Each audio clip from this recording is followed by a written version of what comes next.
Bien, dos temas interesantísimos que tocás que te quiero preguntar. Uno, por supuesto, es lo que se espera ahora para el pico y demás. Y lo otro que dijiste, que es muy interesante, dijiste varias cosas interesantes. Una, lo de la salud mental también. El otro día hablamos con un psicólogo y dice, nosotros no podemos atender y la gente está desesperada por ahí, por ver a su psicólogo, hablar, sacarse los problemas que le genera el encierro y demás, pero no online. Casos severos que hay que estar cara a cara y demás. Después lo otro de el sistema inmunológico, que haciendo deportes, comiendo sanamente. Uno a veces empezamos con el asado, la falta de verdura, la falta de fruta, mucha sal, mucho alcohol, todo. Entonces, claro, en todo el combo algo va a estar peor para recibir la enfermedad. Eso es interesante lo que decís. Y lo otro, mucho más para mí, es que dijiste que nos permitió 70 días para armar todo esto. Recordemos que además de prevenirnos del contagio, la cuarentena obligatoria era para darle tiempo al sistema de salud que se armara y en caso de tener más casos como el que van a ir ahora, no colapsar. Esa es la idea central, ¿o no? Exactamente. Lo que decís es absolutamente correcto. Por eso es que, si bien van a venir días difíciles, también tenemos que tener la confianza de que estamos mejor preparados. Mejor armados. Y que mientras transcurrimos, mejor armados, y que mientras transcurrimos esta cuarentena, aquellos que están en sus domicilios, mejorar estas condiciones de hábito dentro de los que pueden, porque viste que hay mayor consumo de sal, pero también hay mayor consumo de alcohol, hay sedentarismo, y todo eso sin ninguna duda nos deteriora, y bueno, tenemos que tratar de tener una mejor calidad en estas pocas semanas, porque si bien todos hablamos de que va a haber un pico y que posiblemente esté en la mitad de junio o más o antes, no lo sabemos exactamente. Lo que sí sabemos es que estamos subiendo la cantidad de casos y que nos va a pasar una situación epidémica, pandémica, que ojalá no sea ni como la de Brasil, ni como la de Chile, ni como la de Italia, pero va a ser difícil. O sea que, Roberto, o sea que, perdóname, esta primera quincena de junio que se viene es clave ajustarnos, salir lo justo y necesario, los cuidados personales que ya lo sabemos de memoria, pero ¿es como imprescindible en donde vivas y en donde estés estos primeros 15 días de junio? Sí, y la verdad que los que tienen probabilidades de salir, o que son esenciales, o que tienen algunos permisos, pueden salir seguros. Lo que ocurre es que tienen que cumplir con el distanciamiento social, con el tapabocas, con la utilización con el lavado de manos. Lo tienen que cumplir. Si lo cumplen, por supuesto van a estar protegidos. Hay algunos que no lo van a cumplir y posiblemente sean jóvenes que están saliendo al medio social o laboral, y ellos pueden ser que se contagien. Es lo que en el mundo se llama contagio controlado. Los adultos jóvenes salen a la cuestión económica, social, al hacer sus tareas, y empiezan a contagiarse, pero como son sanos, la gran mayoría no van a tener complicaciones. Y dan una inmunidad que van a ser los que después reactiven seguramente la sociedad y reactiven la economía. Mira, en Italia y en España no es que se contagió todo el mundo, se contagió solo el 10% de la población.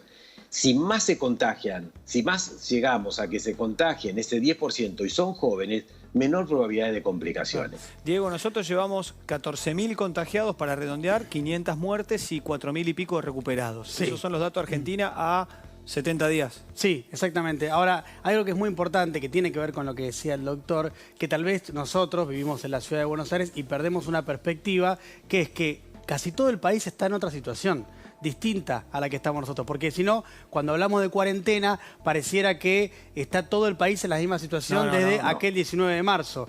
Y la realidad es que, de hecho, hablamos el otro día con los chicos de Catamarca, que ya este fin de semana abrieron bares, restaurantes, en La Pampa también, gimnasios, o sea... Corrientes directamente, el gobernador Valdés decretó ya el pase a fase 5, que es lo que siempre hablamos, la nueva normalidad, ¿no? Que es básicamente la vida normal con las nuevas disposiciones que tienen que ver distanciamiento social, uso de barbijos, Claro. higienización y demás. Pero digo, el foco ahora, más o menos un poco más del 90% de los casos, están concentrados en el AMBA, que es la Ciudad de Buenos Aires y el Gran Buenos Aires. Que además era lógico y esperable porque Era es donde esperable. se congrega la mayor cantidad de gente. Es lo mismo que te va a pasar en Sao Paulo, en Río de Janeiro, en Nueva York, en California. O sea, Exactamente. es obvio. Entonces, cuando hablamos de la extensión de la cuarentena y que la cuarentena sigue con restricciones y demás, es cierto que hay cuarentena en todo el país, pero en la gran mayoría del país está ya muy flexibilizada o muy relajada, de acuerdo a las condiciones y de acuerdo a que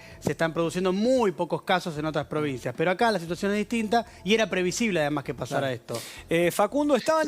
Perdón, Roberto, ya vuelvo con vos. Facundo... Esto es real. La cuarentena es una restricción que se adapta a la región. Hoy la gran parte del país puede estar liberando actividades y seguramente esta liberación puede ser segura, acompañada de control y no van a tener inconvenientes sanitarios. El problema está en la ciudad de Buenos Aires y en la provincia de Buenos Aires, sin duda. Sí, y ahí me meto con Facundo, que le quiero preguntar si esperaban este problema con las mencionados Barrio 31, la 1114, lo que pasa en los alrededores, lo que estuvimos viendo de Villa Azul, de Itatí, de todo lo que se espera en el cordón llamado el conurbano, más lo que compete a Cava. Era obvio, era esperable, cantidad de gente, a veces sin agua, a veces sin jabón. Quédate en tu casa. ¿Qué casa? ¿Cuál? ¿La que no tengo? ¿O cuál? ¿La que vivo con mis 7 hermanos y somos 7 en 30 metros? O sea, ¿ustedes estaban esperando y preparándose para esto, Facu? A ver, en la ciudad de Buenos Aires es el lugar de mayor densidad de población del país y por consiguiente donde más riesgo hay. Sea en barrio vulnerable o no sea en barrio vulnerable, de hecho arrancó en barrio vulnerable, pero hoy la ciudad también creció mucho en los casos, al igual que en los barrios vulnerables, y por eso estamos considerando esto de una manera integral.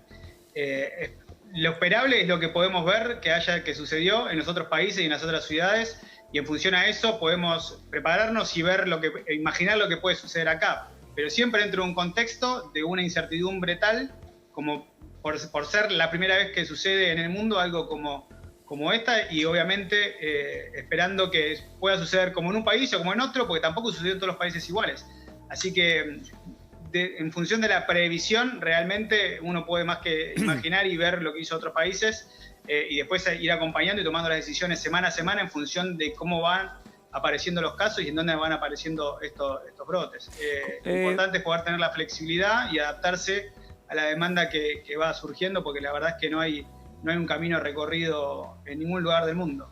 Facu, el otro día, qué sé yo, hace 10 días vino el Colo Santilli, nos explicaba un poco todo este tema de ir, por ejemplo, al barrio 31 y lo que llamaban ustedes como el sistema de sospechoso. Entonces, ir y decir, bueno, a ver, ¿cómo estás? ¿Tenés fiebre? Pasás a ser sospechoso. Análisis y demás. Entonces, él hacía el hincapié de decir, estuvimos con 60 personas a las que empezaron a llamar sospechosos, de las cuales 40 estaban infectados, las pudieron detectar, fueron al grano, no esperar a que vinieran o que salieran. Eso se continuó en estos días. ¿Eso es una modalidad exitosa dentro de la dinámica que el gobierno plantea? Sí, y de hecho, dos cosas te digo con respecto a eso. La primera es que sí se intensificó y se fue también a otros lugares donde todavía no habían aparecido casos o muchos casos. Y la verdad es que vos tenés que tener en cuenta que muchos también son asintomáticos. Entonces, claro, por ahí no sienten ningún síntoma y por eso a veces es lo difícil de detectarlos, y por eso las medidas son generales para toda la ciudad, porque lo que uno busca es aislarse para que, independientemente de si tenés o no síntomas, te cuides vos y cuides al resto también. Y el otro dato es que al principio los sospechosos eran un 10% aproximadamente, y una de las cosas que previó que los casos iban a empezar a subir era que el porcentaje de lo que era sospechoso y después terminó confirmándose empezó a aumentar, y hoy ya lo tenemos bastante alto el porcentaje. Hoy te diría que 6 de cada 10 en estos operativos que se hacen en barrios vulnerables, 6, 7 de cada 10, que es sospechoso termina dando positivo. Y eso ya te cambia la lógica de toda la operación y toda la contención de esa población. Claro. Te cambian los números, eso todo. Es mucho, claro. ¿Y prevén alguna situación más para la gente que está ahí en el barrio? Es decir, de entradas, de salidas, porque hace 2 días estuvimos hablando con más o menos el sellamiento que se hizo en Villa Azul. Villa Azul. Para que por medio de la canchita no llegara a Visitatí, que es mucho más grande, y qué sé yo. Ese tipo de protocolo, ¿puede pasar en lo que respecta a Cava con Barrio 31 o con un 1114? ¿Es una especie de En la Ciudad cerrojo de Buenos Aires- momentáneo o no? En la Ciudad de Buenos Aires nosotros no consideramos que sea una medida exitosa porque la realidad es distinta. Cada jurisdicción tiene una realidad distinta. En la Ciudad de Buenos Aires el nivel de contagio que tenemos en la ciudad y de lo que estamos teniendo en los barrios vulnerables es similar y se va equiparando, con lo cual no tiene sentido generar diferencia de esa índole. Sí, lo que hacemos es aplicar el protocolo de una vez que detectamos el positivo, ver quiénes fueron los contactos estrechos que haya tenido ese positivo y aislar tanto a ese positivo como todos los contactos estrechos de una manera rápida, utilizando estos mecanismos de aislamiento que te contaba recién, que son hoteles y este nuevo centro costanera. Muy bien, excelente, Facu, te felicito por la gestión, saludos a todos, que sigan trabajando para el bien de la gente y que ojalá lo podamos tener ahí en esto que es el pico que se viene. Te mando un abrazo grande. Un abrazo a ustedes ahí al piso. Chao, Facu, gracias. Ya cerramos con Roberto, pero Diego, lo que quieras. Respecto a esto que vos comentabas, Leo, que hay estrategias distintas porque también se analiza la situación por situación, además de que son dos administraciones distintas, ¿no? La ciudad y la provincia de Buenos Aires. Pero lo que por eso pregunté puntualmente lo del barrio perfecto. 31, si podía llegar a tener esa especie de cerrojo como tuvo Villa Azul, porque son distintos. Totalmente. Para empezar, lo que tiene el barrio 31 es que son más de 40.000 personas. O la 1114 también son más de 40.000 personas. El Villa Azul son 5.000 personas y lo que determinó el gobierno de la provincia de Buenos Aires fue una decisión que tuvieron que tomar de manera muy vertiginosa, que es, estamos dándonos cuenta en 2-3 días que tenemos una altísima tasa de transmisibilidad, es decir, que se está expandiendo muy rápido el virus y enfrente tenés a Villa Itatí, que tiene, sí, más de 40.000 habitantes, y el gran temor del gobierno de la provincia de Buenos Aires fue, si no tomamos esta decisión drástica, que en cualquier otra situación sería muy cuestionable, pero esta es muy, muy, muy particular, puede que haya contacto con el barrio de enfrente y ahí condiciones de hacinamiento, no poder mantener el distanciamiento social y demás, se expanda rápidamente y ya tengamos un foco muy, muy grande. Claro. Entonces, esa es la decisión y por eso fue que se cercó el barrio para que se haga la cuarentena intrabarrio. Roberto, la última y una última más cortita que es personal, pero con respecto a todo esto a nivel mundial de lo que has visto y como infectólogo, es un tipo que conoce las dinámicas de cómo funciona, más allá que es nuevo y lo vamos viendo en el momento, lo que hizo Brasil, lo que hizo Estados Unidos, lo que hicieron en Europa, al fin y al cabo, ¿cómo ves la situación mundial de lo que va a quedar en la historia? Es decir, esto va a terminar siendo un virus que más o menos nos lo vamos a agarrar todos, no tiene la letalidad de otros, por poner el ébola por un lado o algún otro, pero al fin y al cabo es letal, una vida y una muerte es una y vale un montón. ¿Cuál es tu visión en general? ¿Cómo crees que va a quedar esto en la historia? Bueno, en la historia, es una pandemia diferente porque es una biología del virus absolutamente diferente, un mecanismo de acción diferente. Sabemos que se comportó como los virus gripales o como los virus aviares, que primero aparecen en Asia, luego se intensifican en Europa. De la intensificación en Europa pasa a los Estados Unidos y luego baja a Latinoamérica desde México hasta abajo. Eso se comporta igual que otros virus. Lo que ocurre es que a diferencia del virus, por ejemplo, de la gripe, vos te enfermás con el virus de la gripe y una persona en 10 semanas contagia a 56 personas. Con el COVID-19, si no hubiera medidas de control, de cuarentena, aislamiento, una persona en 10 semanas contagia a 2.056 personas. Y esas 2.056 personas, si son las afectadas, los mayores de 70 años, tienen una más alta mortalidad que en gripe, sin ninguna duda. Ahora, ¿qué vamos a ver luego de pasar la pandemia? Y seguramente algunas verdades que fueron absolutas y otras verdades que fueron relativas y que van cambiando. Mirá, si vos me preguntabas, y con esto finalizo si querés, pero si vos me preguntabas qué pasaba hace 4 semanas con los niños en el mundo por la evidencia que había, yo te decía que los niños se infectaban igual en porcentaje que los adultos. Los niños eran los que contagiaban y diseminaban la infección, por eso se cortaban las clases. Y tercero es que los niños no se complicaban.